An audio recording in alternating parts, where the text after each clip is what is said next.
ইতিমধ্যেই বাংলাদেশে দুদিনের সরকারি ছুটি ঘোষণা করা হয়েছে। আপনাদেরকে জানিয়ে রাখি, রবিবার এবং সোমবার ছুটি ঘোষণা সরকারের।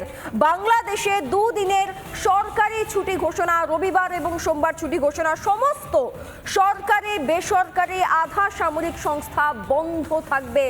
পরিস্থিতিকে কার্যত নিয়ন্ত্রণে রাখার জন্যই হয়তো এই পদক্ষেপ, যেখানে রবিবার অর্থাৎ আজ এবং সোমবার আগামীকাল দুদিন সরকারিভাবে ছুটি ঘোষণা করা হলো বাংলাদেশের তরফ থেকে, যেখানে সরকারি বেসরকারি আধা সামরিক সমস্ত সংস্থা বন্ধ থাকবে।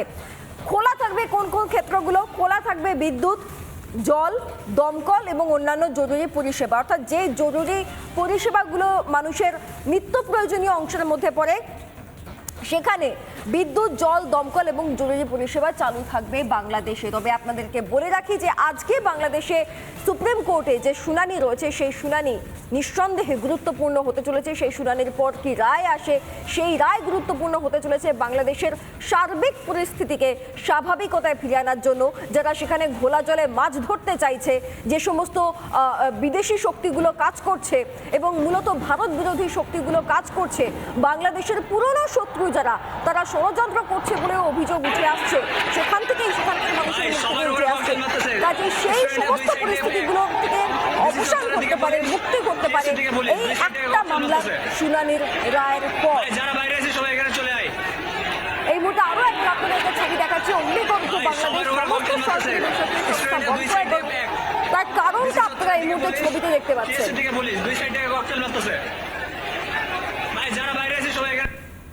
আপনারা দেখতে পাচ্ছেন যে গোটা বাংলাদেশে একটা সত্যি দুর্ভাগ্যজনক এই ছবি, একটা টপ শটের একটা ছবি দেখতে পাওয়া যাচ্ছে, যেখানে দেখা যাচ্ছে যে বাংলাদেশের বিভিন্ন প্রান্তে এখন শুধু ধোঁয়া দেখতে পাওয়া যাচ্ছে। এত কঠিন পরিস্থিতি, হয় কাঁদানে গ্যাসের শেল, নইলে বন্দুকের ধোঁয়া দেখতে পাওয়া যাচ্ছে শুধু গোটা বাংলাদেশ জুড়ে, গোটা বাংলাদেশের বিভিন্ন প্রান্তে। ঢাকা, শাহিনবাগ, যাত্রাবাড়ি এলাকা, উত্তরা, এই সমস্ত জায়গাগুলোতে যেন ধোঁয়া, ইট, মানুষের হাতে লাঠি, একটা ভয়ঙ্কর পরিস্থিতি। একটা গোটা সরকারকে কোথাও গিয়ে মনে হচ্ছে ডিস্টেবিলাইজ করা হচ্ছে, এবং একটা ছাত্র আন্দোলন, শুধুমাত্র কোটা বিরোধিতার জন্য একটা ছাত্র আন্দোলন হয়তো এই পর্যায়ে পৌঁছানোর কোনো কারণ থাকে না। আর এখান থেকেই একটা সন্দেহ দানা বাজছে যে এখানে বিরোধী শক্তি, এখানে আন্তর্জাতিকভাবে বাইরের শক্তি, বহিরাগত শক্তি কাজ করছে, যাদের সরাসরি টার্গেট এই মুহূর্তে বর্তমানে বাংলাদেশে যে সরকার চলছে, সেই সরকার। এই মুহূর্তে বাংলাদেশের মানুষ রাস্তায় নেমে প্রতিবাদ করছেন, আন্দোলনে উত্তপ্ত। সেই ছবিটা আমরা আপনাদেরকে দেখাচ্ছি। অভিনেতা রুদ্রনীল ঘোষ তিনি কি বলছেন বাংলাদেশের সার্বিক পরিস্থিতি নিয়ে, শোনাবো একবার আপনাদের। বাংলাদেশ সে নিজের মতো করে বাঁচবার চেষ্টা করছে। আর্থিক দিক থেকে বিরাট সচ্ছল দেশ তো বাংলাদেশ নয়। বাংলাদেশের একটা সংখ্যার মানুষের কাছে অর্থ আছে, শিক্ষা আছে, কিন্তু তারপরে তো বেশ দরিদ্র মানুষই থাকেন সেই দেশটায়। এবার তাদের যে সর্বনাশ, সেই সর্বনাশটাকে আগলাবার চেষ্টা করে বাংলাদেশের সরকার। কিন্তু বাংলাদেশ, প্রতিবেশী দেশ বাংলাদেশের সঙ্গে ভারতবর্ষের যে যোগাযোগটা, সেইটার জন্য কিন্তু ভারতবর্ষ যাতে ভারতীয়দের না ক্ষতি হয় বাংলাদেশের মধ্যে দিয়ে, এই চীন তার দখলদারি করে বাংলাদেশের সর্বনাশ করে ভারতের সর্বনাশের করিডোরে ঢুকে না পড়তে পারে, দুটো দেশকেই বাঁচিয়ে রেখে দেওয়া, ভালো রাখা যায় যতটা, সেই চেষ্টাটা করে। এবং বাংলাদেশের সরকার কিন্তু প্রধানমন্ত্রী মাননীয় শেখ হাসিনা যে মিটিংয়ে গিয়েছিলেন, সেই মিটিংয়ের পরে কিন্তু চীনের কাছে তিনি শিরদাঁড়া বিকিয়ে দেননি বাংলাদেশের। পাশাপাশি বাংলাদেশের সার্বিক পরিস্থিতির জন্য এবার বাংলার কোনো প্রভাব পড়ছে কিনা সেই দিকেও আমরা নজর রাখছি। অশান্ত বাংলাদেশ, কোপ ব্যবসায়, অশান্তির জেরে কোপ পড়েছে ব্যবসায়। সাধারণত মাসে 27টি বাস যাতায়াত করে 45 জন করে যাত্রী নিয়ে, এখন সেই অনুপাতটা কমে গেছে। আমাদের প্রতিনিধি সৈকত কি প্রতিবেদন তুলে ধরেছেন একবার দেখুন।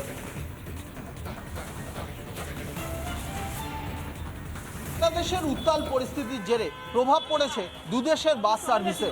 যারা বাস সার্ভিস দিচ্ছেন তারা বলছেন যে বেসরকারি বাসগুলো সীমান্ত পেরিয়ে আর এগোতে পারছে না। অন্যদিকে সরকারি পরিষেবা যে সার্ভিস দিচ্ছে তাদেরকে বাংলাদেশের সীমান্তে পৌঁছলে তাদেরকে পুলিশ এসকর্ট করে নিয়ে যাচ্ছে। কিন্তু যেহেতু কারফিউ তৈরি হয়েছে বা কারফিউ জারি হয়েছে, সেই জন্য পরিস্থিতি আরও ঘোরালো হয়েছে। মার্কাস স্ট্রিটে একটি সরকারি বাস সার্ভিস কোম্পানি, তার কাউন্টার, তার ভিতরে যাব, দেখব তাদের তরফ থেকে কি বলা হচ্ছে, পরিস্থিতি কি রয়েছে। বাংলাদেশ থেকে যাত্রীরা এসছে, তারা ভয়াবহ আতঙ্কে রয়েছে, তারা সরকারি বাসেও যেতে চাচ্ছে না। কারণ বাংলাদেশে যে ভয়াবহ পরিস্থিতি, ছাত্র মারা গেছে 50 জন, অনেক সময় জানা যায় 60 জন, কিন্তু এই যে যাত্রীরা বলছে দাদা সব ঠিক আছে, আমরা কি যেতে পারবো সেফলি, তারা সরকারি বাসেও যেতেও তারা ভয়ে আতঙ্কিত। তারা যাওয়ার ডেট ধরুন সোমবার, তারা যাচ্ছে বুধবার, বৃহস্পতিবার, তারা পরিস্থিতির ভয় আরও 2-3 দিন এখানে স্টে করছে। মানে সরকারি বাস সার্ভিস হ্যাঁ, আপনাদের আমাদের আরো শ্যামলী যা রয়েছে, ওরা কি বর্ডারে গেলে আপনাদেরকে পুলিশ এসকর্ট করে নিয়ে ইয়েস, আমাদের এই যে সরকারি WBTCর আন্ডার যেটা চলছে, সেটা পুলিশ স্কোয়াড দিয়ে নিয়ে যাচ্ছে, অথবা যারা যাত্রীরা আসছে তাদের পুলিশ স্কোয়াড দিয়ে নিয়ে আসছে। এতেও নিয়ে আসছে, তাতেও যাত্রীরা আতঙ্কিত হচ্ছে। তারা বেসরকারির ক্ষেত্রে বেসরকারি কিছু কিছু তারা যারা বর্ডার সার্ভিস, এখান থেকে পেট্টাপোল বা বেনাপোল সেই পর্যন্তই তারা সার্ভিস দিচ্ছে, কলকাতা থেকে সরাসরি সার্ভিসটা দিতে পারছে না। আমাদের বহু শ্যামলী বাস, কাটা বাস, যেগুলো ট্রানজিট যেগুলোকে বলে, সেগুলো আমাদের অফ আছে।